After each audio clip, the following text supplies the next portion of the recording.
Orfeo. Los misterios de Dionisos. Cómo se agitan en el inmenso universo, cómo se arremolinan y se buscan esas almas innúmeras que brotan de la gran alma del mundo. Ellas van de un planeta a otro y lloran en el abismo la patria perdida. Son tus lágrimas, Dionisos, oh gran espíritu, oh divino libertador. Vuelve tus hijas a tu seno de luz. Fragmento órfico. Eurídice, oh luz divina, dijo Orfeo al morir. Eurídice, gimieron al romperse las 7 cuerdas de su lira, y su cabeza, que rueda para siempre por el río de los tiempos, clama aún. Eurídice. Leyenda de Orfeo. 1. La Grecia prehistórica. Las vacantes. Aparición de Orfeo. En los santuarios de Apolo que poseían la tradición órfica, una fiesta misteriosa se celebraba en el equinoccio de la primavera. Era el momento en que los narcisos florecían al lado de la fuente de Castalia.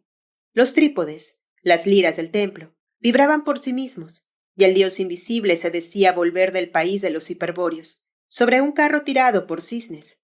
Entonces, la gran sacerdotisa vestida de musa, coronada de laureles, la frente ceñida por cintas sagradas, cantaba ante los iniciados solos el nacimiento de Orfeo, hijo de Apolo y una sacerdotisa del dios. Ella invocaba el alma de Orfeo, padre de los mitos, salvador melodioso de los hombres. Orfeo, soberano inmortal y 3 veces coronado, en los infiernos, en la tierra y en el cielo, el que marcha con una estrella en la frente por entre los astros y los dioses.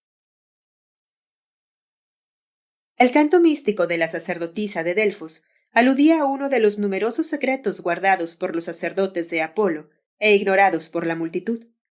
Orfeo fue el genio animador de la Grecia sagrada, el despertador de su alma divina. Su lira de 7 cuerdas abarca el universo. Cada una de ellas responde a una modalidad del alma humana. Contiene la ley de una ciencia y de un arte. Hemos perdido la clave de su plena armonía, pero los modos diversos no han cesado de vibrar en nuestros oídos. La impulsión telúrgica y dionisiaca que Orfeo supo comunicar a Grecia se transmitió por ella a toda Europa. Nuestro tiempo no cree ya en la belleza, en la vida. Si a pesar de todo guarda de ella una profunda reminiscencia, una secreta e invencible esperanza, lo debe a aquel sublime inspirado. Saludemos en él al gran iniciador de Grecia, al patriarca de la poesía y de la música, concebidas como reveladoras de la verdad eterna. Pero antes de reconstituir la historia de Orfeo, por el fondo mismo de la tradición de los santuarios, digamos que era Grecia cuando él apareció. Era en tiempo de Moisés, 5 siglos antes de Homero, 13 siglos antes de Jesucristo. La India se hundía en su Kali Yuga, en su ciclo de tinieblas, y no ofrecía más que sombra de su antiguo esplendor. Asiria, que por la tiranía de Babilonia había desencadenado sobre el mundo el azote de la anarquía, continuaba tiranizando al Asia. Egipto, muy grande por la ciencia de sus sacerdotes y por sus faraones, resistía con todas sus fuerzas a esta descomposición universal, pero su acción se detenía en el Éufrates y el Mediterráneo.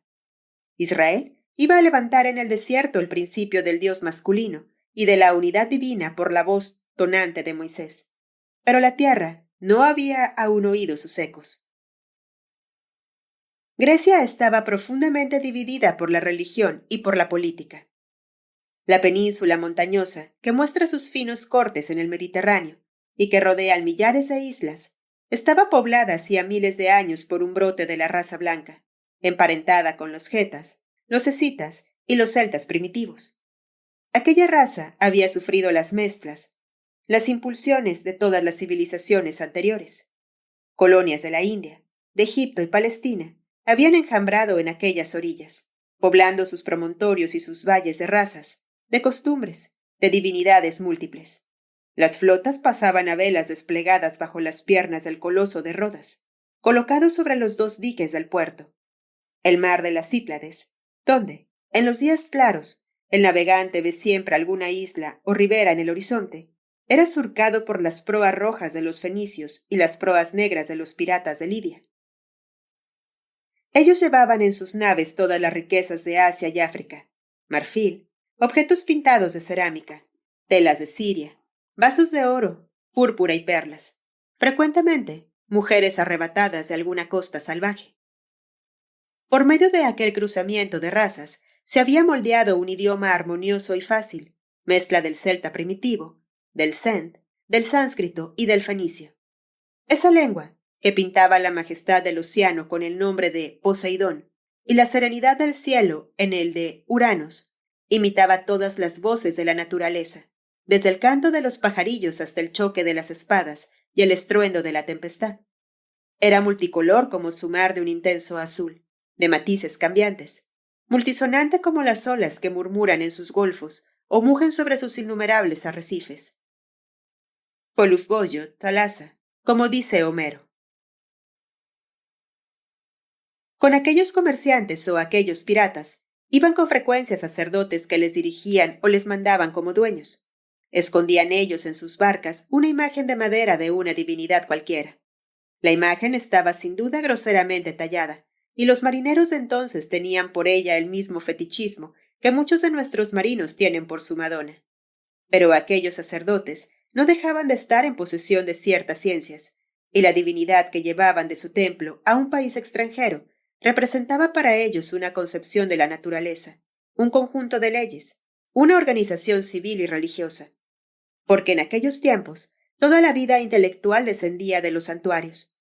Se adoraba a Juno en Argos, a Artemis en Arcadia, a Pafos en Corinto. La Astarte fenicia se había convertido en la Afrodita nacida de la espuma de las olas. Varios iniciadores habían aparecido en el Ática. Una colonia egipcia había llevado a Eleusis el culto de Isis bajo la forma de Demeter, Ceres, madre de los dioses. Erectea había establecido entre el monte Himeto y el Pentélico el culto de una diosa virgen, hija del cielo azul, amiga del olivo y de la sabiduría. Durante las invasiones, a la primera señal de alarma, la población se refugiaba en el Acrópolis y se agrupaba alrededor de la diosa como alrededor de una viviente victoria. Sobre las divinidades locales reinaban algunos dioses masculinos y cosmogónicos, pero relegados a las altas montañas, eclipsados por el cortejo brillante de las divinidades femeninas, tenían poca influencia. El dios solar, Apolo délfico, existía ya, pero solo jugaba un papel secundario y borroso. Había sacerdotes de Zeus el Altísimo al pie de las cimas nevadas del Ida, en las alturas de la Arcadia y bajo las encinas de Dodona. Pero el pueblo prefería al dios misterioso y universal, las diosas que representaban a la naturaleza en sus potencias seductoras o terribles. Los ríos subterráneos de la Arcadia, las cavernas de las montañas que descienden hasta las entrañas de la tierra, las erupciones volcánicas en las islas del mar Egeo, habían llevado desde remotos tiempos a los griegos hacia el culto de las fuerzas misteriosas de la tierra. En sus alturas, como en sus profundidades, la naturaleza era presentida, temida y venerada. Como todas aquellas divinidades no tenían centro social ni síntesis religiosa, se hacían entre sí una guerra encarnizada. Los templos enemigos, las ciudades rivales, los pueblos divididos por el rito, por la ambición de los sacerdotes y de los reyes, se odiaban, desconfiaban unos de otros y se combatían en sangrientas luchas.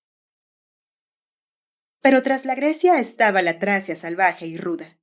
Hacia el norte, enfiladas de montañas cubiertas de robles gigantescos y coronadas de peñascos, se seguían en grupos ondulantes, se desarrollaban en circos enormes o se enmarañaban en macizos nudosos. Los vientos del septentrión desgastaban sus flancos y un cielo, con frecuencia tempestuoso, barría sus cimas. Los pastores de los valles y los guerreros de las llanuras pertenecían a la fuerte raza blanca, a la gran reserva de los dorios de Grecia. Raza varonil por excelencia, que se marca en la belleza por la acentuación de los rasgos, la decisión del carácter, y en la fealdad por lo terrible y grandioso que se encuentra en la careta de las medusas y de las antiguas gorgonas. Según la antigua tradición de los tracios, la poesía había sido inventada por Olen. Este nombre quiere decir en fenicio el ser universal. Apolo tiene la misma raíz, que significa Padre universal. Primitivamente se adoraba en Delfos al ser universal bajo el nombre de Olen. El culto de Apolo fue introducido por un sacerdote innovador, bajo el impulso de la doctrina del verbo solar que recorría entonces los santuarios de la India y de Egipto. Este reformador identificó al Padre Universal con su doble manifestación, la luz hiperfísica y el sol visible. Pero esta reforma no salió casi de las profundidades del santuario. Orfeo fue quien dio un poder nuevo al verbo solar de Apolo, reanimándolo y electrizándolo por medio de los misterios de Dionisos. Como todos los pueblos antiguos que recibieron su organización de los misterios, como Egipto, Israel, la Etruria, Grecia tuvo su geografía sagrada, en que cada comarca venía a ser el símbolo de una región puramente intelectual y supraterrena del espíritu. ¿Por qué la Tracia fue siempre considerada por los griegos como el país santo por excelencia, el país de la luz y la verdadera patria de las musas? Es porque aquellas altas montañas tenían los más antiguos santuarios de Cronos, de Zeus y de Uranos. De allí habían descendido en ritmos eumólpicos, la poesía, las leyes y las artes sagradas. Los poetas fabulosos de la Tracia dan de ello fe. Los nombres de Tambris, de Linos y de Anfión responden quizá a personajes reales, pero ante todo personifican, según el lenguaje de los templos, otros tantos géneros de poesía. Cada uno de ellos consagra la victoria de una teología sobre otra. En los templos entonces, solo alegóricamente se escribía la historia. El individuo no era nada. La doctrina y la obra, todo. Tambris, que cantó la guerra de los titanes y fue cegado por las musas, anuncia la derrota de la poesía cosmogónica por nuevas modas. Linos, que introdujo en Grecia los cantos melancólicos del Asia, y fue muerto por Hércules, revela la invasión en Tracia de una poesía emocionante, desolada y voluptuosa, que rechazó al principio el viril espíritu de los dioses del norte. Significa al mismo tiempo la victoria de un culto lunar sobre un culto solar. Anfión, por el contrario, según la leyenda alegórica, movía las piedras con sus cantos y construía templos a los sones de su lira. Representa la fuerza plástica que la doctrina solar y la poesía dórica ortodoxa ejercieron sobre las artes y sobre toda la civilización helénica. Bien distinta es la luz con que relumbra Orfeo. Brilla él a través de las edades con el rayo personal de un genio creador, cuya alma vibra de amor, en sus viriles profundidades, por el eterno femenino, y en sus últimas profundidades le respondió ese eterno femenino, que vive y palpita bajo una triple forma en la naturaleza, en la humanidad y en el cielo. La adoración de los santuarios, la tradición de los iniciados, el grito de los poetas, la voz de los filósofos, y más que todo, su obra, la Grecia orgánica, atestiguan su viviente realidad. En aquellos tiempos, la Tracia era presa de una lucha profunda, encarnizada. Los cultos solares y los cultos lunares se disputaban la supremacía. Esta guerra entre los adoradores del sol y de la luna no era, como podría creerse, la fútil disputa de dos supersticiones. Estos dos cultos representaban dos teologías, dos cosmogonías, dos religiones y dos organizaciones sociales absolutamente opuestas. Los cultos uránicos y solares tenían sus templos en las alturas y las montañas, sacerdotes varones, leyes severas. Los cultos lunares reinaban en las selvas, en los valles profundos, tenían sacerdotisas mujeres, ritos voluptuosos, la práctica desarreglada de las artes ocultas y el gusto de la orgía. Había guerra a muerte entre los sacerdotes del sol y las sacerdotisas de la luna. Lucha de sexos, lucha antigua, inevitable, abierta o escondida, pero eterna entre el principio masculino y el principio femenino, entre el hombre y la mujer, que llena la historia con sus alternativas y en la que se juega el secreto de los mundos. Del mismo modo que la fusión perfecta del masculino y del femenino constituye la esencia misma y el misterio de la divinidad, así el equilibrio de estos dos principios puede únicamente producir las grandes civilizaciones. En toda Tracia, como en Grecia, los dioses masculinos, cosmogónicos y solares, habían sido relegados a las altas montañas, a los países desiertos. El pueblo les prefería en el cortejo inquietante de las divinidades femeninas, que evocaba las pasiones peligrosas y las fuerzas de la naturaleza. Estos últimos cultos atribuían a la divinidad suprema el sexo femenino. Espantosos abusos comenzaban a resultar de este estado de cosas. Entre los tracios, las sacerdotisas de la luna o de la triple Hécate habían hecho acto de supremacía apropiándose el viejo culto de Baco, dándole un carácter sangriento y temible. En signo de su victoria, habían tomado el nombre de Bacantes, como para marcar su dominio, el reino soberano de la mujer, su poder sobre el hombre. Alternativamente magas, seductoras y sacrificadoras sangrientas de víctimas humanas, tenían su santuario en valles salvajes y recónditos. ¿Por qué sombrío encanto? ¿Por qué ardiente curiosidad? Hombres y mujeres serán atraídos hacia aquellas soledades de vegetación tropical y grandiosa. Formas desnudas, danzas lascivas en el fondo de un bosque, luego risas, un gran grito, y 100 bacantes se lanzaban sobre el profano que debía jurarle sumisión o perecer. Las bacantes domesticaban panteras y leones, que hacían aparecer en sus fiestas. Por la noche, con sus serpientes enroscadas en los brazos, se arrodillaban entre la triple Hécate. Luego, en rondas frenéticas, evocaban a Baco subterráneo, su doble sexo y de cabeza de toro.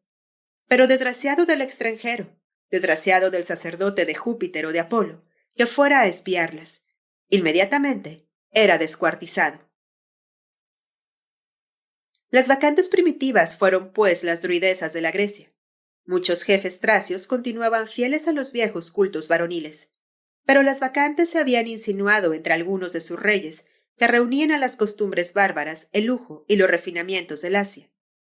Ellas las habían seducido por la voluptuosidad y dominado por el terror. De este modo, los dioses habían dividido la Tracia en 2 campos enemigos, pero los sacerdotes de Júpiter y Apolo, sobre sus cimas desiertas, acompañadas por el rayo, eran impotentes contra Hécate, que vencía en los valles ardientes y que desde sus profundidades comenzaba a amenazar a los altares de los hijos de la luz. En esta época había aparecido en Tracia un hombre joven, de raza real y dotado de una seducción maravillosa. Se decía que era hijo de una sacerdotisa de Apolo. Su voz melodiosa tenía un encanto extraño. Hablaba de los dioses en un ritmo nuevo y parecía inspirado. Su blonda cabellera, orgullo de los dorios, caía en ondas doradas sobre sus hombros, y la música que fluía de sus labios prestaba un contorno suave y triste a la comisura de su boca. Sus ojos, de un profundo azul, irradiaban fuerza, dulzura y magia. Las feroces tracios evitaban su mirada, pero las mujeres versadas en el arte de los encantos decían que aquellos ojos mezclaban en su filtro azul las flechas del sol con las caricias de la luna. Las mismas bacantes, curiosas de su belleza, merodeaban con frecuencia a su alrededor como panteras amorosas y sonreían a sus palabras incomprensibles. De repente, aquel joven, que llamaban el hijo de Apolo, desapareció. Se dijo que había muerto, descendido a los infiernos. Había huido secretamente a Samotracia, luego a Egipto, donde había pedido asilo a los sacerdotes de Menfis. Después de atravesar sus misterios, volvió al cabo de 20 años bajo un nombre de iniciación que había conquistado por sus pruebas y recibido de sus maestros, como un signo de sumisión. Se llamaba ahora Orfeo o Arfa, lo que quiere decir aquel que cura por la luz. El más viejo santuario de Júpiter se elevaba entonces sobre el monte Caucaión. En otro tiempo, sus hierofantes habían sido grandes pontífices. Desde la cumbre de aquella montaña, al abrigo de un golpe de mano, habían reinado sobre toda la Tracia. Pero desde que las divinidades de abajo habían dominado, sus adeptos eran escasos. Su templo estaba casi abandonado. Los sacerdotes del monte Caucaión acogieron como a un salvador al iniciado de Egipto. Por su ciencia y por su entusiasmo, Orfeo arrastró tras sí a la mayor parte de los tracios, transformó completamente el culto de Baco y subrayó a las bacantes. Pronto su influencia penetró en todos los santuarios de Grecia. Él fue quien consagró la majestad de Zeus en Tracia y Apolo en Delfos, donde instituyó las bases del tribunal de los anfictiones, que llegó a ser la unidad social de la Grecia. En fin, por la creación de los misterios, formó el alma religiosa de su patria, porque, en la cumbre de la iniciación, fundió la religión de Zeus con la de Dionisos en un pensamiento universal. Los iniciados recibían por sus enseñanzas la pura luz de las verdades sublimes, y aquella misma luz llegaba al pueblo más templada, pero no menos bienhechora, bajo el velo de la poesía y de fiestas encantadoras. De este modo, Orfeo había llegado a ser pontífice de Tracia, gran sacerdote del Zeus olímpico, y para los iniciados, el revelador del Dioniso celeste. 2. El templo de Júpiter. Cerca de las fuentes del Ebro se eleva el monte Caucayón. Espesas selvas de encinas le sirven de cintura. Un círculo de rocas y de piedras ciclopias le coronan. Hace millares de años que aquel lugar es una montaña santa. Los pelasgos, los celtas, los escitas y los getas, expulsándose unos a otros, han ido allí a adorar a sus diversos dioses. Pero, ¿no es siempre al mismo Dios a quien busca el hombre cuando sube tan alto? Si no, ¿por qué construirle tan penosamente una morada en la región del rayo y de los vientos? Un templo de Júpiter se eleva ahora en el centro del sagrado recinto, macizo, inabordable como una fortaleza. A la entrada, un peristilo de 4 columnas dóricas destaca sus fustes enormes sobre un pórtico sombrío. En el cénit, el cielo está sereno, pero la tormenta retumba aún sobre las montañas de la Tracia, que desenvuelven a lo lejos sus hondonadas y sus cimas, negro océano convulsionado poderosamente por la tempestad y surcado de luz. Es la hora del sacrificio. Los sacerdotes de Caucayón no hacen otro más que el del fuego. Ellos descienden los escalones del templo y encienden la ofrenda de madera aromática con una antorcha del santuario. El pontífice sale del templo. Vestido de lino blanco como los otros, va coronado de mirtos y de ciprés. Lleva un cetro de ébano con cabeza de marfil y una cintura de oro en la cual varios cristales incrustados lanzan fuegos sombríos, símbolos de una majestad misteriosa. Es Orfeo. Llevaba él de la mano a su discípulo, hijo de Delfos, que pálido, tembloroso y encantado, espera las palabras de gran inspirado por el escalofrío de los misterios.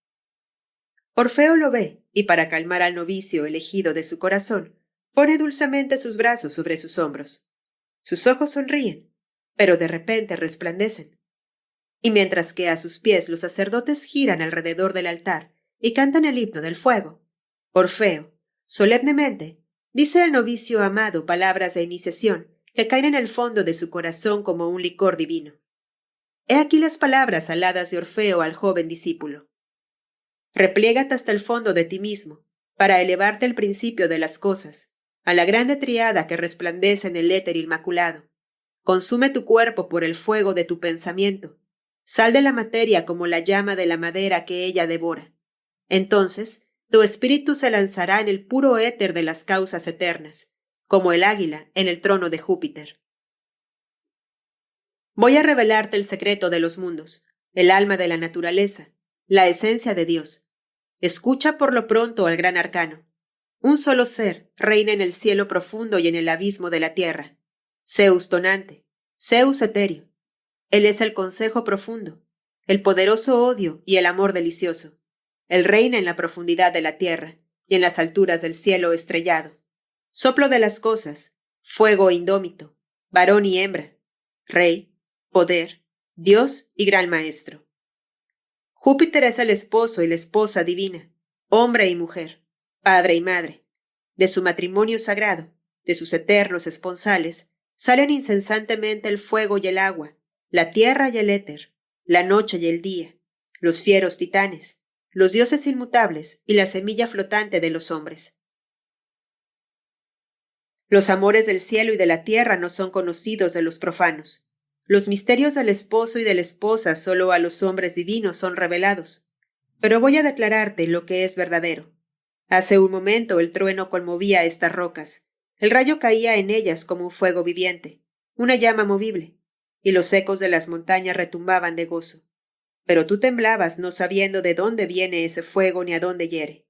Es el fuego viril, simiente de Zeus, el fuego creador. Él sale del corazón y del cerebro de Júpiter, se agita en todos los seres. Cuando cae el rayo, él brota de su diestra. Pero nosotros, sus sacerdotes, sabemos su esencia. Nosotros evitamos y a veces dirigimos y desviamos sus dardos. Y ahora, mira el firmamento.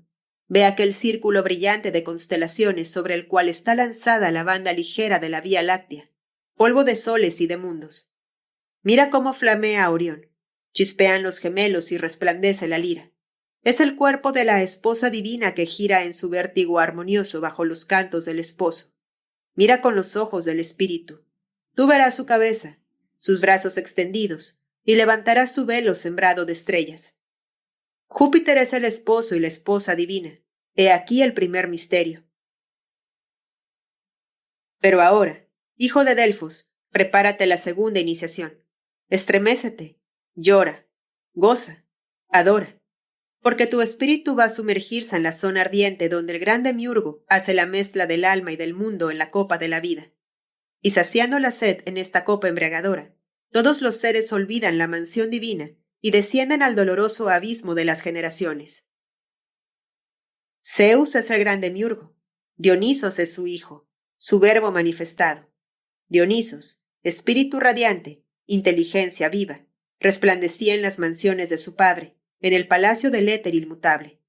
Un día que contemplaba los abismos del cielo a través de las constelaciones, vio reflejada en la azul profundidad su propia imagen que le tendía los brazos. Enamorado de aquel bello fantasma, de su doble, se precipitó para cogerle.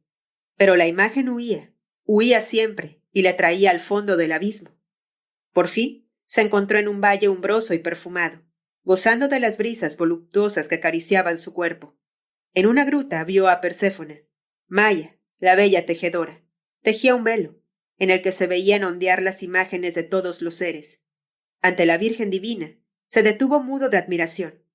En este momento, los fieros titanes, las libres titánidas le vieron. Los primeros, celosos de su belleza, las otras, llenas de un loco amor, se lanzaron sobre él como los elementos furiosos y le despedazaron. Luego, habiéndose distribuido sus miembros, los hicieron hervir en el agua y enterraron su corazón. Júpiter aniquiló con sus rayos a los titanes, y Minerva llevó al éter el corazón de Dionisos, que allí se convirtió en un sol ardiente. Pero del humo del cuerpo de Dionisos han salido las almas de los hombres que suben hacia el cielo. Cuando las pálidas sombras se hayan unido al corazón flameante del dios, se encenderán como llamas, y Dionisos entero resucitará más vivo y poderoso que nunca en las alturas del Empíreo. He aquí el misterio de la muerte de Dionisos. Ahora escucha el de su resurrección. Los hombres son la carne y la sangre de Dionisos. Los hombres desgraciados son sus miembros esparcidos, que se buscan retorciéndose en el crimen y el odio, en el dolor y el amor, a través de millares de existencias. El color ígneo de la tierra, la cima de las fuerzas de abajo, les atrae siempre más hacia el abismo, les desgarra más y más. Pero nosotros, los iniciados, nosotros que sabemos lo que hay arriba y lo que está abajo, somos los salvadores de las almas, los hermes de los hombres. Como imanes les atraemos, atraídos nosotros por los dioses. De este modo, por celestes encantamientos reconstituimos el cuerpo viviente de la divinidad. Hacemos llorar al cielo y regocijarse a la tierra, y como preciosas joyas, llevamos en nuestros corazones las lágrimas de todos los seres para cambiarlas en sonrisas. Dios muere en nosotros renace. Así habló Orfeo. El discípulo de Delfos se arrodilló ante su maestro, levantando los brazos con el ademán de los suplicantes, y el pontífice de Júpiter extendió la mano sobre su cabeza, pronunciando estas palabras de consagración. Que Zeus inefable y Dionisos 3 veces revelador en los infiernos, en la tierra y en el cielo, sea propicio a tu juventud, y que vierta en tu corazón la ciencia profunda de los dioses. Entonces, el iniciado, dejando el peristilo del templo, fue a echar estira al fuego del altar e invocó 3 veces al Zeus tonante. Los sacerdotes giraron en un círculo a su alrededor cantando un himno. El pontífice rey había quedado pensativo bajo el pórtico, el brazo apoyado sobre una estela. El discípulo volvió a él. Melodioso Orfeo, dijo, hijo amado de los inmortales y dulce médico de las almas, desde el día que te oí cantar los himnos de los dioses en la fiesta del Apolo délfico, has encantado mi corazón y te he seguido siempre. Tus cantos son como un licor embriagador, tus enseñanzas como un amargo brebaje que alivia el cuerpo fatigado y reparte en sus miembros una fuerza nueva.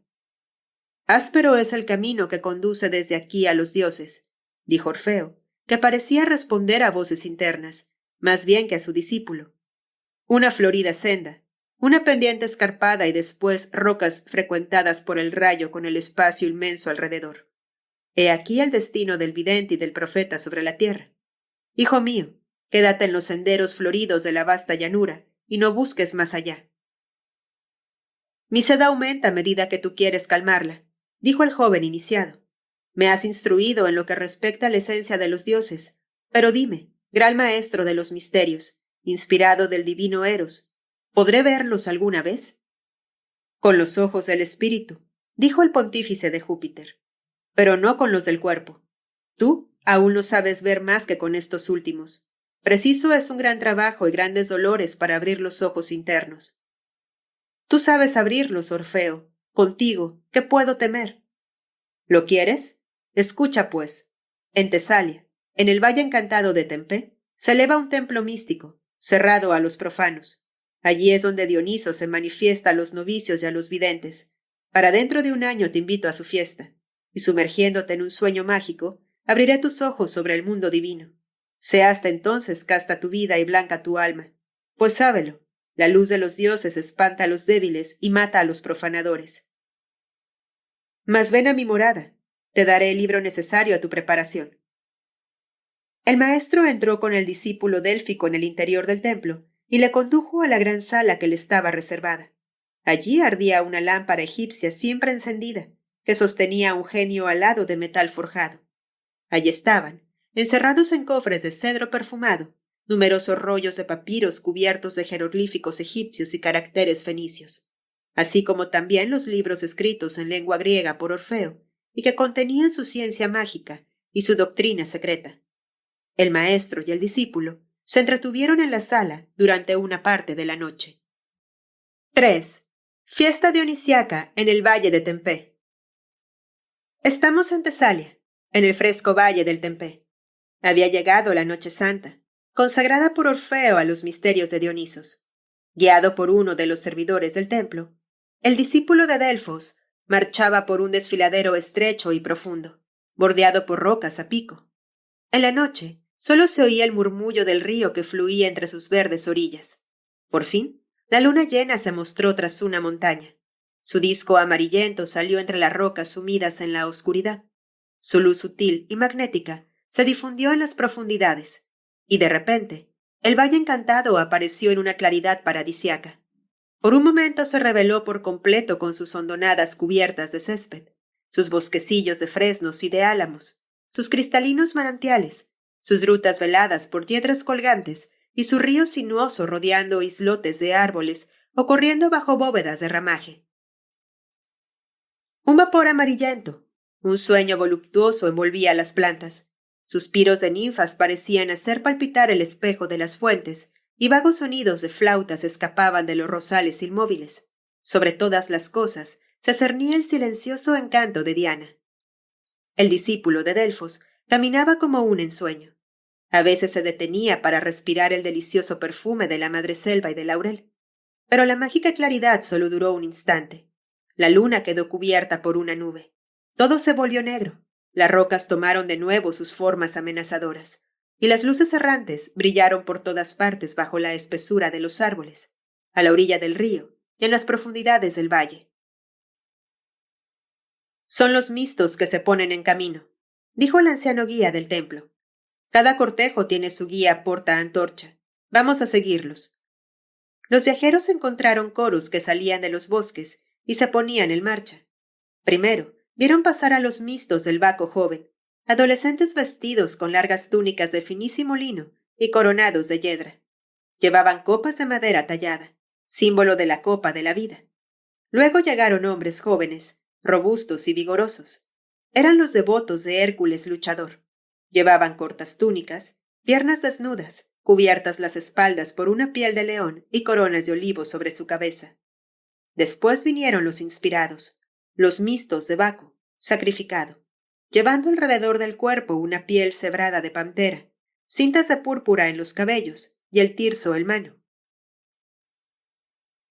Al pasar cerca de una caverna, vieron posternados a los devotos de Aedón y de Eros subterráneo. Eran hombres que lloraban a parientes o amigos muertos y cantaban en voz baja. Aedón, Devuélvenos los seres que nos han arrebatado o haznos descender a tu reino. El viento se abismaba en la caverna y parecía prolongarse bajo tierra con risas y sollozos fúnebres. De repente, un misto se volvió hacia el discípulo de Delfos y le dijo: Has franqueado el umbral de Aedón. No volverás a ver la luz de los vivos. Otro, al pasar, le deslizó estas palabras al oído: Sombra, a la sombra volverás. Tú que vienes de la noche, vuelve al Erebo. Y se alejó corriendo. El discípulo de Delfos se sintió helado de espanto y murmuró a su guía: ¿Qué quiere decir esto? El servidor del templo pareció no haber oído y solamente dijo: Es preciso pasar el puente. Nadie puede evitarlo. A poco atravesaron un puente de madera sobre el río Peneo. ¿De dónde vienen?, dijo el neófito. Esas voces lastimeras de esa lamentosa melopea. ¿Quiénes forman en esas largas filas de sombras blancas que marchan bajo los álamos? Son mujeres que van a iniciarse en los misterios de Dionisos. ¿Sabe sus nombres? Aquí nadie conoce el nombre de los demás, y cada uno olvida el suyo propio. Porque, del mismo modo que a la entrada del sagrado recinto, los devotos dejan sus vestiduras sucias para bañarse en el río y vestirse con limpias ropas de lino, así también cada uno deja su nombre para tomar otro. Durante 7 noches y 7 días es preciso transformarse, pasar a otra vida. Mira esas multitudes de mujeres. No están agrupadas por familias o patria, sino por el Dios que las inspira. Vieron desfilar jóvenes coronadas de narcisos, con peplos azulados, que el guía llamaba las ninfas compañeras de Perséfona. Llevaban castamente en sus brazos cofrecillos, urnas, vasos votivos. Luego venían, con peplos rojos, las amantes místicas, esposas ardientes y buscadoras de Afrodita, que se internaron en un bosque sombrío. De allí oyeron salir apremiantes voces de llamada mezclados con lánguidos sollozos que poco a poco se amortiguaron. Luego, un coro apasionado se elevó del obscuro bosquecillo y subió al cielo en palpitaciones lentas. Eros nos ha herido. Afrodita, has quebrado nuestros miembros. Hemos cubierto nuestro seno con la piel del cervatillo, pero en nuestros pechos llevamos la púrpura sangrienta de nuestras heridas. Nuestro corazón es un brasero devorador. Otras mueren en la pobreza. El amor nos consume. Devóranos, Eros, o libéranos, Dionisos. Otro grupo avanzó. Aquellas mujeres iban por completo vestidas de lana negra con largos velos, que arrastraban tras ellas, y todas profundamente afligidas por algún pesar. El guía dijo que eran las desconsoladas de Perséfona. En aquel lugar se encontraba un gran mausoleo de mármol cubierto de hiedra. Se arrodillaron ellas a su alrededor, deshicieron sus tocados y lanzaron grandes gritos. A la estrofa del deseo respondieron por la antiestrofa del dolor. Perséfona, decían, has muerto, arrebatada por Aedón. Has descendido al imperio de la muerte. Nosotras, que lloramos al bien amado, somos unas muertas en vida. Que no renazca el día, que la tierra que te cubre, oh grandiosa, nos dé el sueño eterno, y que mi sombra vague abrazada a la sombra querida. Escúchanos, Perséfona. Ante aquellas escenas extrañas, bajo el delirio contagioso de aquellos profundos dolores, el discípulo de Delfos se sintió invadido por 1000 sensaciones contrarias y atormentadoras. Le parecía que no era él mismo. Los deseos, los pensamientos, las agonías de todos aquellos seres se habían convertido en sus agonías y deseos. Su alma se hacía pedazos para pasar a 1000 cuerpos. Una angustia mortal lo penetraba. Ya no sabía si era un hombre o una sombra. Entonces, un iniciado de elevada estatura que por allí pasaba, se detuvo y dijo: Pasa las afligidas sombras. Mujeres dolientes, anhelad la luz de Dionisos. Orfeo os espera. Todas le rodearon en silencio, deshojando sus coronas de asfódelos, y él, con su tirso, les mostró el sendero. Las mujeres fueron a beber a una fuente vecina, con copas de madera. Las teorías se volvieron a formar y el cortejo continuó la marcha. Las jóvenes habían tomado la delantera. Cantaban un treno con este estribillo: Agitad las adormideras, bebed en la corriente del Eteo. Dadnos la flor deseada, y que florezca el narciso para nuestras hermanas, Perséfona. El discípulo caminó mucho tiempo aún, acompañado por el guía. Atravesó praderas de asfódelos y pasó bajo la sombra negra de los álamos de triste murmullo. Oyó canciones lúgubres que flotaban en el aire y venían sin saber de dónde. Vio, suspendidas a los árboles, horribles caretas y figuritas de cera simulando niños en pañales. Aquí y allá, las barcas atravesaban el río con gentes silenciosas como muertos. Por fin, el valle se ensanchó. El cielo se fue iluminando sobre las altas cimas, y apareció la aurora.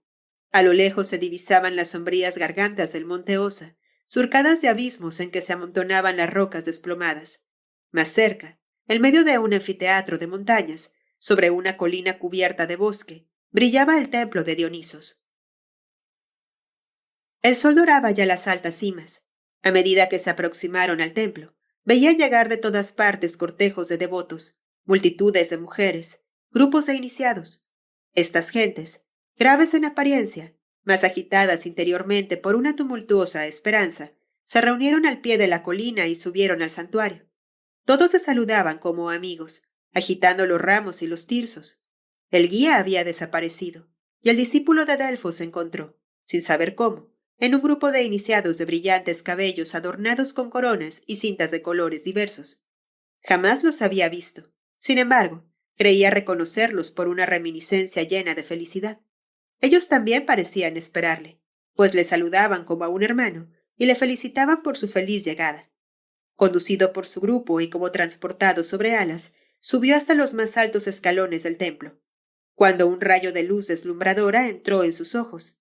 Era el sol naciente que lanzaba su primera flecha en el valle e inundaba con sus rayos brillantes aquella multitud de devotos e iniciados, agrupados en las escalinatas del templo y por toda la colina. Enseguida, un coro entonó el peán. Las puertas de bronce del templo se abrieron por sí mismas y seguido del Hermes y del portaantorcha, apareció el profeta, el hierofante, Orfeo. El discípulo de Delfos le reconoció con un estremecimiento de alegría. Vestido de púrpura, con su lira de marfil y oro en la mano, Orfeo irradiaba una eterna juventud. Habló de este modo: «Paz a todos los que habéis llegado para renacer después de los terrestres dolores y que en este momento renacéis. Venid a ver la luz del templo, vosotros que de la noche salís, devotos, mujeres, iniciados. Venid a regocijaros, vosotros que habéis sufrido. Venid a reposar los que habéis luchado. El sol que evoca sobre vuestras cabezas y que va a brillar en vuestras almas no es el sol de los mortales, es la pura luz de Dionisos, el gran sol de los iniciados. Venceréis por vuestros pasados sufrimientos, por el esfuerzo que aquí os trae, y si creéis en las palabras divinas, habéis vencido ya, porque después del largo circuito de las existencias tenebrosas, saldréis por fin del círculo doloroso de las generaciones, y os reconoceréis como un solo cuerpo, como una sola alma, en la luz de Dionisos. La divina brasa que nos guía en la tierra, en nosotros está. Ella se convierte en la antorcha del templo. Estrella en el cielo. Así se difunde la luz de la verdad. Escuchad cómo vibra la lira de 7 cuerdas, la lira de Dios. Ella hace mover los mundos. Escuchad bien, que el sonido os atraviese, y las profundidades de los cielos se abrirán. Auxilio de los débiles, consuelo de los que sufren, esperanza de todos, pero desdichados de los malvados, de los profanos, pues serán confundidos, porque en el éxtasis de los misterios, cada uno ve hasta el fondo del alma de los demás. Los malvados se aterrorizan y los profanadores mueren. Y ahora que Dionisos ha brillado sobre vosotros, invoco al Eros celeste y todopoderoso, que él esté en vuestros amores, en vuestros llantos y en vuestras alegrías. Amad, pues, todo ama, los demonios del abismo y los dioses del éter. Amad, pues todo ama. Pero amad la luz y no las tinieblas. Recordad el objeto de vuestro viaje. Cuando las almas vuelven a la luz, ellas llevan como asquerosas manchas, sobre su cuerpo sideral, todas las faltas de su vida. Y para borrarlas, es preciso que expíen y que vuelvan a la tierra. Pero los puros, los fuertes, marchan hacia el sol de Dionisos. Y ahora, cantad al Ebogé. Ebogé, gritaron los heraldos en las 4 esquinas del templo. Ebogé. Y los címbalos comenzaron a tocar. «Ebogé», respondió la entusiasta asamblea agolpada en las escaleras del santuario. El grito de Dionisos, el llamamiento sagrado, el renacimiento, a la vida, retumbó en los valles repetido por 1000 pechos, reforzado por los ecos de las montañas. Y los pastores, de las gargantas salvajes del Osa, que con sus rebaños se hallaban a lo largo de las altas selvas, cerca de las nubes, respondieron: «Ebogé». El grito Eboje, que se pronuncia en realidad Jeboje, era la voz sagrada de todos los iniciados del Egipto, Judea, Fenicia, Asia Menor y Grecia. Las 4 letras sagradas pronunciadas, Yod-He-Vod-He, representan a Dios en su fusión eterna con la naturaleza. Ellas abarcan la totalidad del ser, el universo viviente. Yod, Osiris, significaba la divinidad propiamente dicha, el intelecto creador, el eterno masculino que está en todo, en todas partes y sobre todo. He-Bo-He representaba el eterno femenino. Eva, Isis, la naturaleza, bajo todas las formas visibles e invisibles, fecundadas por él. La más alta iniciación, la de las ciencias teogónicas y de las artes teúrgicas, correspondía a la letra Yod. Otro orden de ciencias correspondía a cada una de las letras de Eve. Como Moisés, Orfeo reservó las ciencias que corresponden a la letra Yod y la idea de la unidad de Dios a los iniciados del primer grado, tratando de dar esta idea al pueblo por medio de la poesía, por las artes y sus vivientes símbolos. Por eso la palabra He-Bo-He era abiertamente proclamada en las fiestas de Dionisos, en las que se admitía, además de los iniciados, a los simples aspirantes a los misterios. Aquí aparece toda la diferencia entre la obra de Moisés y la de Orfeo. Ambos parten de la iniciación egipcia y poseen la misma verdad, pero la aplican en opuesto sentido. Moisés, ásperamente, celosamente, glorifica al Padre, al Dios masculino, confía su custodia a un sacerdocio cerrado y somete al pueblo a una disciplina implacable, sin revelación. Orfeo, enamorado de un modo divino del femenino eterno, de la naturaleza, la glorifica el nombre de Dios, que la penetra, y a quien quiere hacer surgir en la humanidad divina. Y he ahí por qué el grito de Eboje se convirtió en el grito sagrado por excelencia en todos los misterios de Grecia. 4. Evocación. La fiesta había huido como un sueño. Había llegado la noche. Las danzas, los cánticos y las plegarias se habían desvanecido en una niebla de rocío. Orfeo y su discípulo descendieron por una galería subterránea a la cripta sagrada que se prolongaba en el corazón de la montaña, y de la cual únicamente el hierofante conocía la entrada. Allí era donde el inspirado de los dioses se dedicaba a sus solitarias meditaciones, o perseguía con sus adeptos la realización de las altas obras de la magia y la teurgia. A su alrededor se extendía un espacio vasto y cavernoso. 2 antorchas plantadas en tierra solo iluminaban vagamente los muros agrietados y las profundidades tenebrosas. A algunos pasos de allí, una grieta negra se abría en el suelo. Un viento cálido salía de ella, y aquel abismo parecía descender a las entrañas de la tierra. Un pequeño altar, donde ardía un fuego de laurel seco, y una esfinge de pórfido, guardaban sus bordes. Muy lejos, a una altura inconmensurable, la caverna dejaba ver el cielo estrellado por una hendidura oblicua. Aquel pálido rayo de luz a su lado parecía el ojo del firmamento sumergiéndose en aquel abismo. «Has bebido en las fuentes de la luz santa», dijo Orfeo. «Has entrado con corazón puro en el seno de los misterios. Ha llegado la hora solemne en que voy a hacerte penetrar hasta los manantiales de la vida y de la luz. Los que no han levantado el espeso velo que recubre a los ojos de los hombres las maravillas invisibles, no han llegado a ser hijos de los dioses. Escuchad, pues, las verdades que es preciso callar a la multitud y que constituyen la fuerza de los santuarios. Dios es uno y siempre semejante a sí mismo. Él reina en todas partes. Pero los dioses son innumerables y diversos, porque la divinidad es eterna e infinita. Los más grandes son las almas de los astros, soles, estrellas, tierras y lunas. Cada astro tiene la suya, y todas han salido del fuego celeste de Zeus y de la luz primitiva. Semiconscientes, inaccesibles, inacambiables, ellas rigen el gran todo de sus movimientos regulares. Mas cada astro arrastra en su esfera etérea falanges de semidioses que fueron en otro tiempo hombres y que, después de haber descendido la escala de los reinos, han remontado gloriosamente los cielos para salir por fin del círculo de las generaciones. Por estos divinos espíritus, Dios respira, obra, aparece. ¿Qué digo? Ellos son el soplo de su alma viviente, los rayos de su conciencia eterna.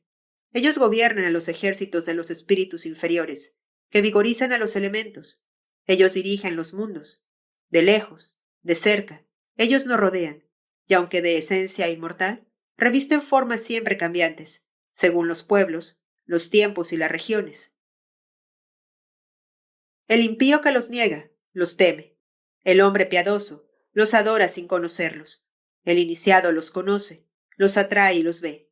Si he luchado para encontrarlos, si he desafiado a la muerte, si, como se dice, he descendido a los infiernos, fue para dominar a los demonios del abismo, para atraer a los dioses de las alturas sobre mi Grecia amada, para que el cielo profundo se una con la tierra, y la tierra encantada escuche las voces divinas. La belleza celeste se encarnará en la carne de las mujeres, el fuego de Zeus circulará a través de la sangre de los héroes, y mucho antes de remontarse a los astros, los hijos de los dioses resplandecerán como inmortales. ¿Sabes lo que es la lira de Orfeo? Es el sonido de los templos inspirados. Ellos tienen por cuerdas a dioses, a su música. Grecia se armonizará como una lira, y el mármol mismo cantará en brillantes cadencias, en celestes armonías. Y ahora evocaré a mis dioses, para que se te aparezcan vivos y te muestren, en una visión profética, el místico himeneo que preparo al mundo y que verán los iniciados. Acuéstate al abrigo de aquella roca. Nada temas. Un sueño mágico va a cerrar tus párpados. Temblarás de pronto y verás cosas terribles, pero enseguida, una luz deliciosa, una felicidad desconocida, inundará tus sentidos y tu ser. El discípulo se acostó en el nicho excavado en la roca en forma de lecho. Orfeo lanzó algunos perfumes sobre el fuego del altar. Luego cogió su cetro de ébano, provisto en el extremo de un cristal flameante. Se colocó cerca de la esfinge y, llamando con voz profunda, comenzó la evocación. Cibeles, Gran Madre, óyeme.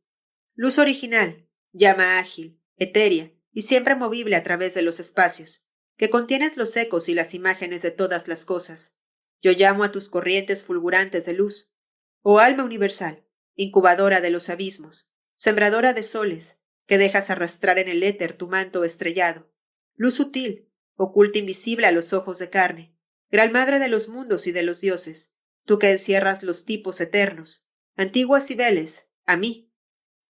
Por mi cetro mágico, por mi pacto con las potencias, por el alma de Eurídice, yo te evoco, esposa multiforme, dócil y vibrante, bajo el fuego del varón eterno, de lo más alto de los espacios, de lo más profundo de los abismos, de todas partes.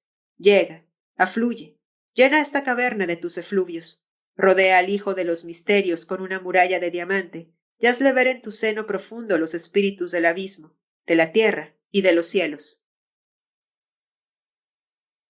A estas palabras, un trueno subterráneo conmovió las profundidades del abismo, y toda la montaña tembló. Un sudor frío heló el cuerpo del discípulo. Ya no veía a Orfeo más que a través de una humareda creciente. Por un instante, trató de luchar contra un poder formidable que le dominaba, pero su cerebro quedó sumergido, su voluntad aniquilada. Tuvo las angustias de un ahogado que traga el agua a pleno pulmón, y cuya horrible convulsión termina en las tinieblas de la inconsciencia. Cuando volvió al conocimiento, la noche reinaba a su alrededor, una noche mitigada por un semidía tortuoso, amarillento y de cieno. Miró largo tiempo sin ver nada. Por momentos sentía su piel rosada como por invisibles murciélagos. Por fin, vagamente, creyó ver moverse en aquellas tinieblas formas monstruosas de centauros, de hidras, de gorgonas. Pero la primera cosa que divisó distintivamente fue una gran figura de mujer sentada sobre un trono. Estaba envuelta en un largo velo de fúnebres pliegues, sembrado de estrellas pálidas, y llevaba una corona de adormideras. Sus grandes ojos abiertos velaban inmóviles. Masas de sombras humanas se movían a su alrededor como pajarillos fatigados y murmuraban a media voz. Reina de los muertos, alma de la tierra, oh Perséfona, nosotras somos hijas del cielo. ¿Por qué estamos sumidas en el reino de las sombras? Oh, segadora del cielo, ¿por qué has cogido nuestras almas que volaban antes felices en la luz, entre sus hermanas, en los campos del éter? Perséfona respondió: He cogido el narciso, he entrado en el lecho nupcial, he bebido la muerte con la vida. Como vosotras, yo gimo en las tinieblas. ¿Cuándo seremos liberadas? Dijeron las almas gimiendo.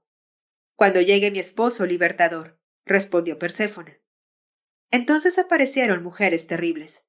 Sus ojos estaban inyectados de sangre, sus cabezas coronadas de plantas venenosas.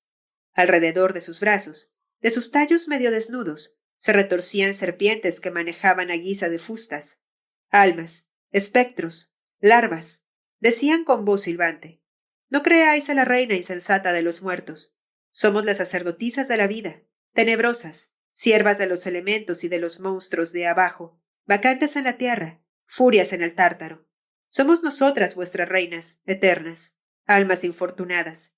No saldréis del círculo maldito de las generaciones. Nosotras os haremos entrar en él con nuestros látigos.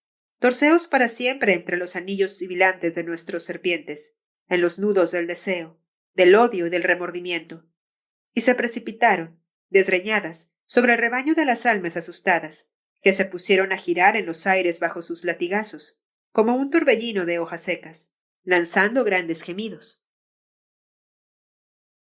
A esta vista, Perséfona palideció. Parecía un fantasma lunar. Murmuró: el cielo, la luz, los dioses, un sueño, sueño, sueño eterno. Su corona de dormidera se secó.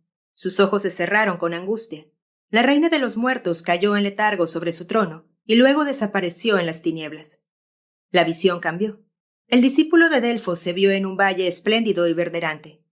El monte Olimpo en el fondo. Ante un antro negro, dormitaba sobre un lecho de flores la bella Perséfona. Una corona de narcisos reemplazaba en sus cabellos a la corona de las adormideras fúnebres, y la aurora de una vida renaciente esparcía sobre sus mejillas un tinte ambrosiaco. Sus trenzas negras caían sobre sus hombros de un blanco brillante, y las rosas de su seno, suavemente elevadas, parecían llamar los besos de los vientos. Las ninfas danzaban en una pradera. Pequeñas nubes blancas viajaban por el azul del cielo. Una lira cantaba en un templo. A su voz de oro, a sus ritmos sagrados, el discípulo oyó la música íntima de las cosas, porque de las hojas, de las ondas, de las cavernas, salía una melodía incorpórea y tierna, y las voces lejanas de las mujeres iniciadas que guiaban sus coros a las montañas llegaban a su oído en cadencias quebradas. Unas, desesperadas, llamaban al dios. Las otras creían divisarlo al caer, medio muertas de fatiga, en el borde de las selvas. Por fin el cielo se abrió en el cénit para engendrar en su seno una nube brillante. Como un ave que un instante se cierne y luego cae a tierra, el dios con su tirso bajó y vino a posarse ante Perséfona. Estaba radiante, sus cabellos sueltos. En sus ojos se insinuaba el delirio sagrado de los mundos por nacer. Por largo tiempo la contempló. Luego extendió su tirso sobre ella. El tirso rozó su seno. Ella sonrió. Él tocó su frente. Ella abrió los ojos. Se levantó lentamente y miró a su esposo. Aquellos ojos, llenos aún del sueño del erebo, brillaron como estrellas. ¿Me reconoces?, dijo el dios. Oh Dionisos, dijo Perséfona, espíritu divino, verbo de Júpiter, luz celeste que resplandece bajo la forma humana. Cada vez que me despiertas, creo vivir por primera vez. Los mundos renacen en mi recuerdo. El pasado, el futuro, se vuelve inmortal presente, y siento en mi corazón irradiar el universo. Al mismo tiempo, sobre las montañas, en un lindero de las nubes plateadas, aparecieron los dioses curiosos e inclinados hacia la tierra. Abajo, grupos de hombres, de mujeres y de niños salidos de los valles, de las cavernas, miraban a los inmortales en un embeleso celeste. Himnos inflamados subían de los templos con oleadas de incienso. Entre la tierra y el cielo se preparaba uno de esos esponsales que hacen concebir a las madres héroes y dioses. Ya un matiz rosáceo se había difundido por el paisaje. Ya la reina de los muertos, transformada en la divina segadora, subía hacia el cielo arrebatada en los brazos de su esposo. Una nube purpúrea los envolvió, y los labios de Dioniso se posaron sobre la boca de Perséfona.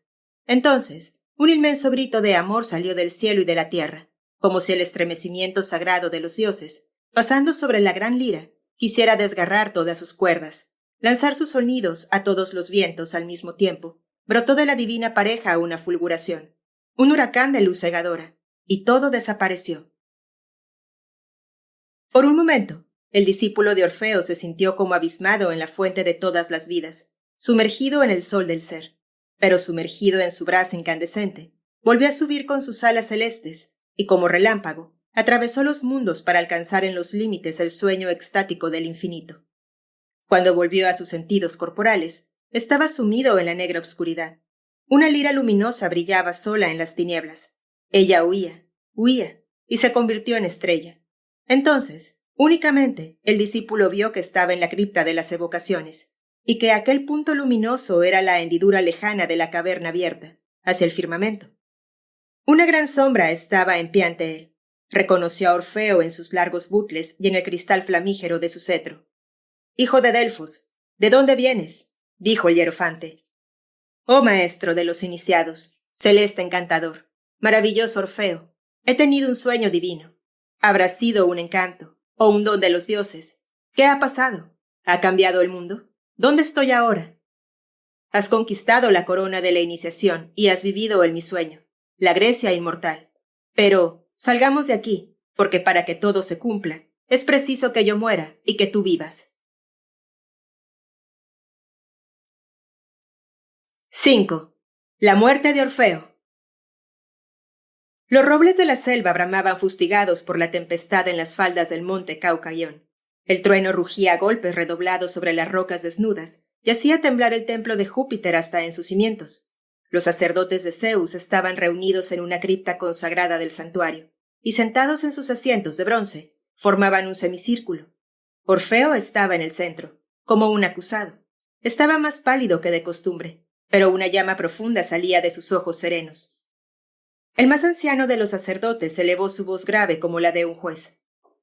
«Orfeo, tú, el llamado hijo de Apolo, a quien hemos nombrado pontífice y rey, a quien hemos dado el cetro místico de los hijos de Dios, reina sobre la Tracia por el arte real y sacerdotal.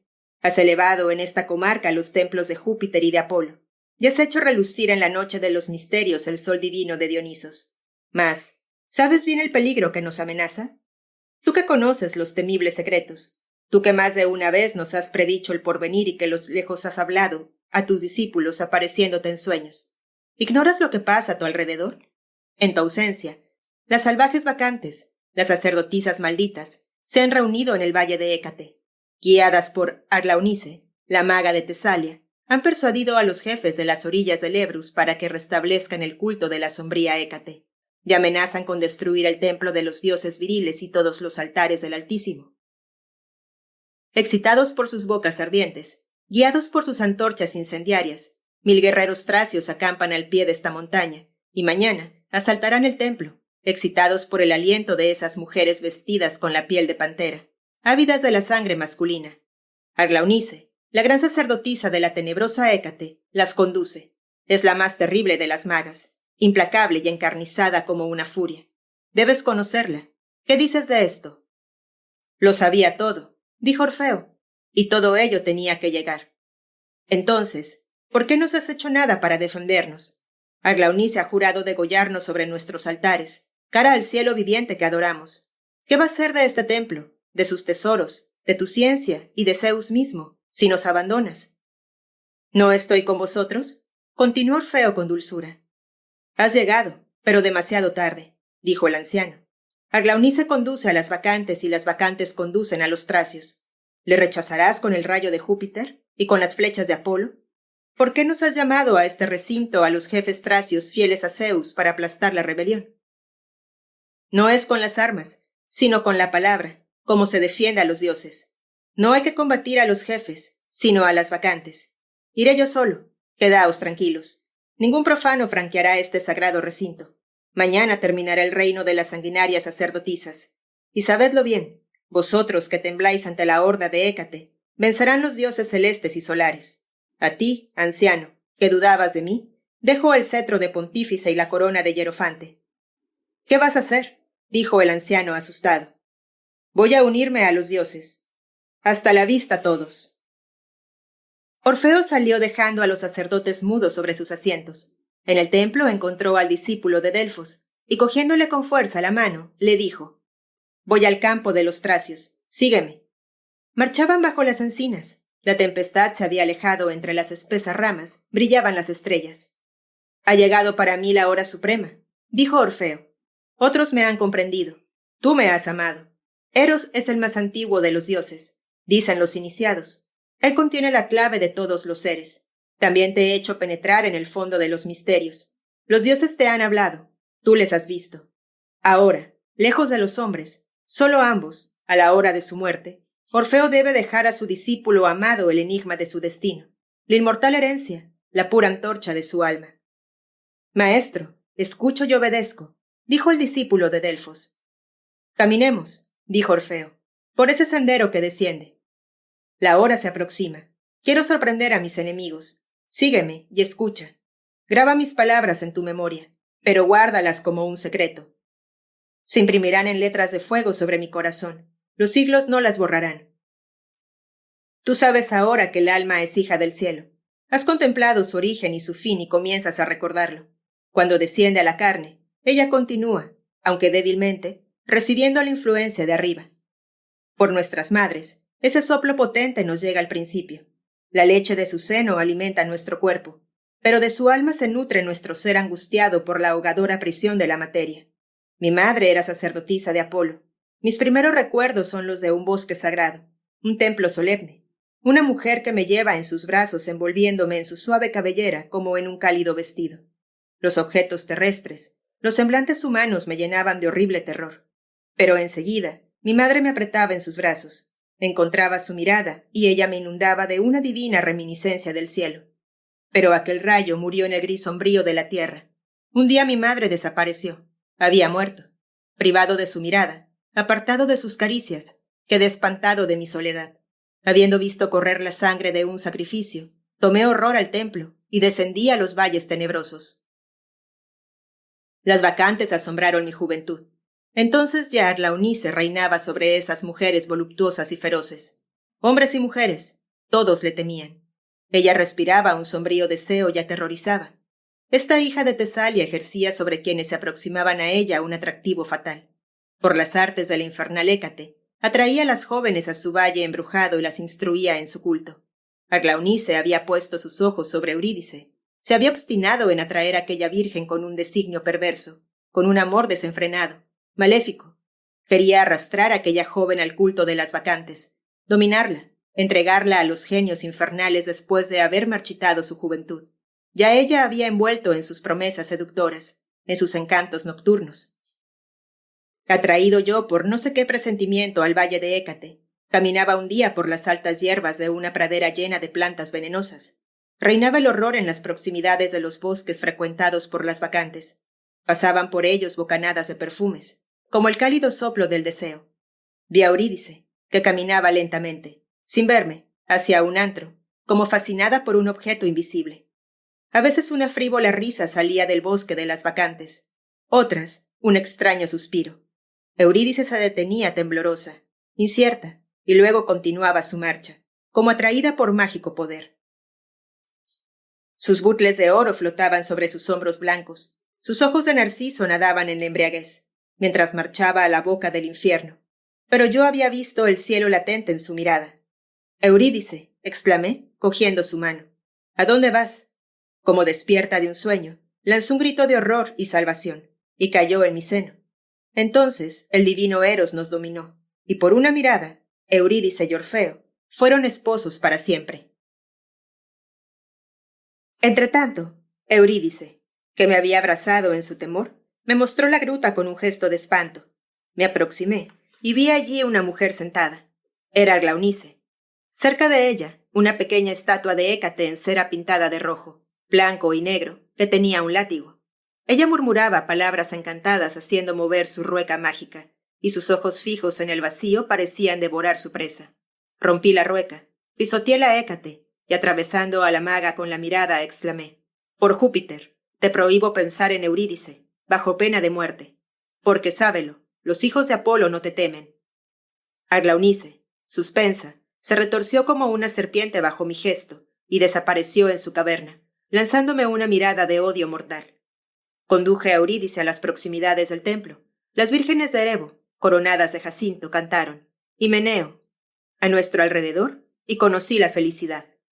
La luna solo 3 veces había cambiado, cuando una bacante, empujada por la hija de Tesalia, presentó a Eurídice una copa de vino que le daría, a su decir, la ciencia de los filtros y de las hierbas mágicas. Eurídice, curiosa, la bebió y cayó muerta. La copa contenía un veneno mortal. cuando vi la hoguera que consumía Eurídice, cuando vi la tumba cubrir sus cenizas, cuando el último recuerdo de su forma viviente hubo desaparecido, exclamé: ¿Dónde está su alma?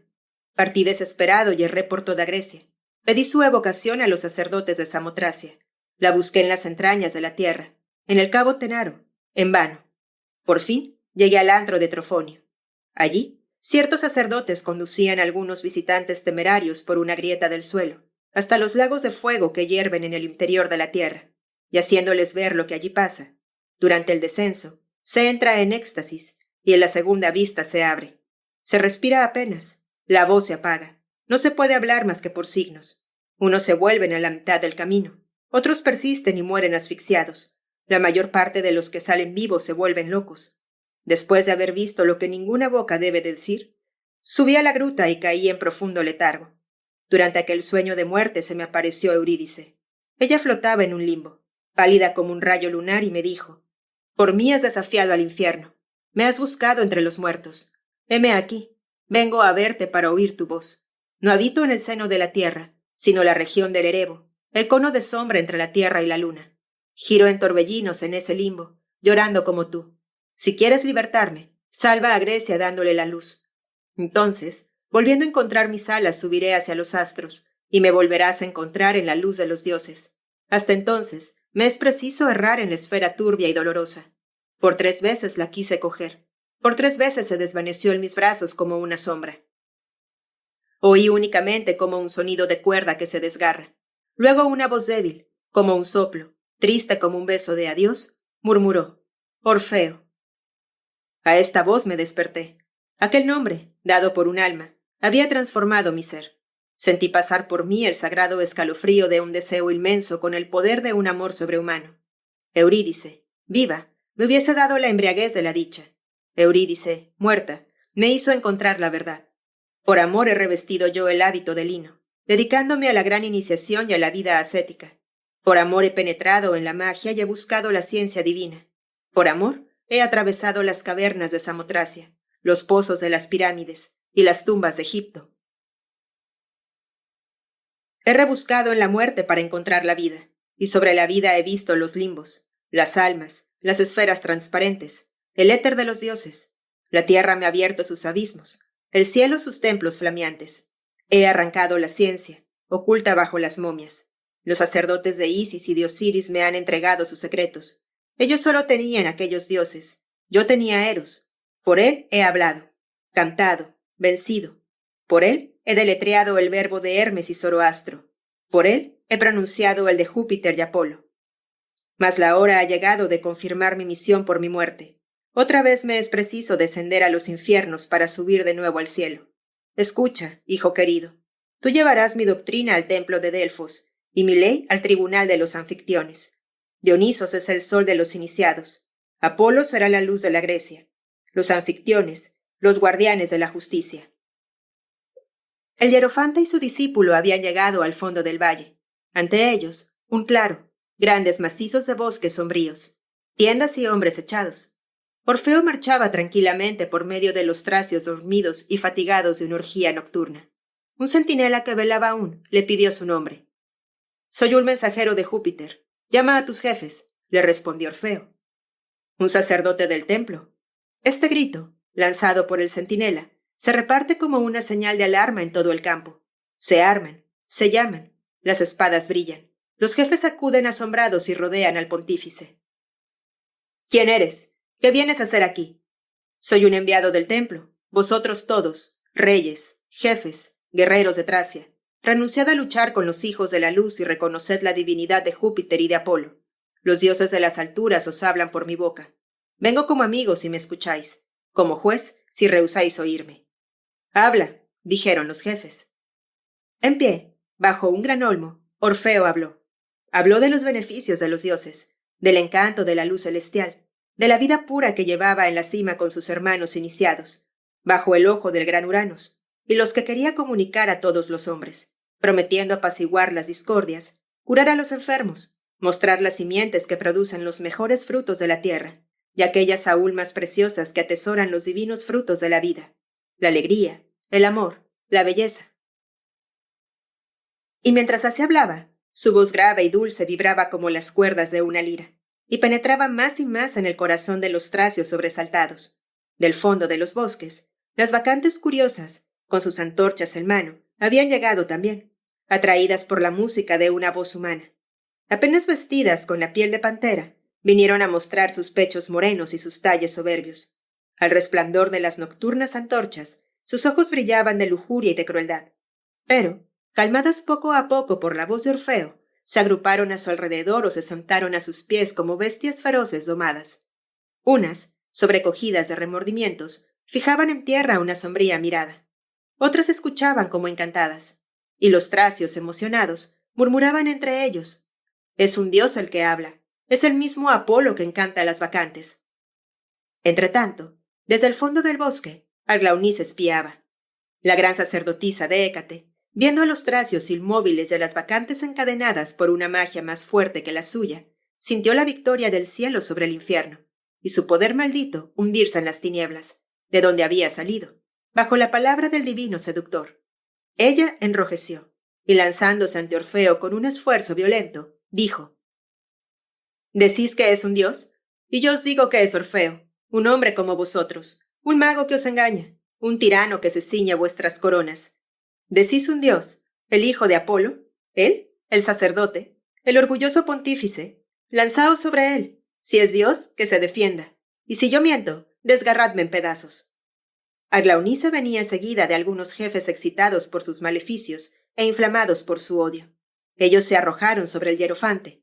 Orfeo lanzó un gran grito y cayó atravesado por sus espadas.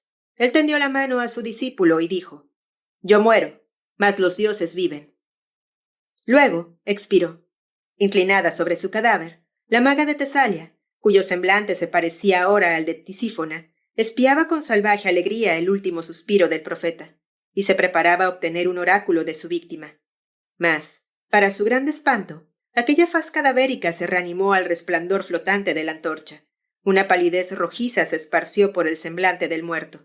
Sus ojos se abrieron agrandados, y una mirada profunda, dulce y terrible, se fijó sobre ella, mientras una voz extraña, la voz de Orfeo, se escapaba otra vez de aquellos labios temblorosos para pronunciar, distantemente, estas 4 sílabas, melodiosas y vengadoras: «Eurídice». Ante aquella mirada, ante aquella voz, la sacerdotisa espantada se hizo atrás, exclamando: «No ha muerto. Van a perseguirme. Para siempre. Orfeo, Eurídice». Diciendo estas palabras, Arglaunis desapareció como fustigada por 100 furias. Las bacantes aterradas y los tracios, sobrecogidos por el horror de su crimen, huyeron en la obscuridad, lanzando gritos de angustia. El discípulo quedó solo al lado del cuerpo de su maestro, cuando un rayo siniestro de Hécate iluminó el lino ensangrentado, y la pálida faz del gran iniciador le pareció que el valle, el río, las montañas y las selvas profundas gemían como una gran lira. El cuerpo de Orfeo fue quemado por sus sacerdotes, y sus cenizas llevadas a un santuario lejano de Apolo, donde fueron veneradas como las de un dios. Ninguno de los rebeldes osó subir al templo de Caucaión. La tradición de Orfeo, su ciencia y sus misterios se perpetuaron allí, y se difundieron por todos los templos de Júpiter y Apolo.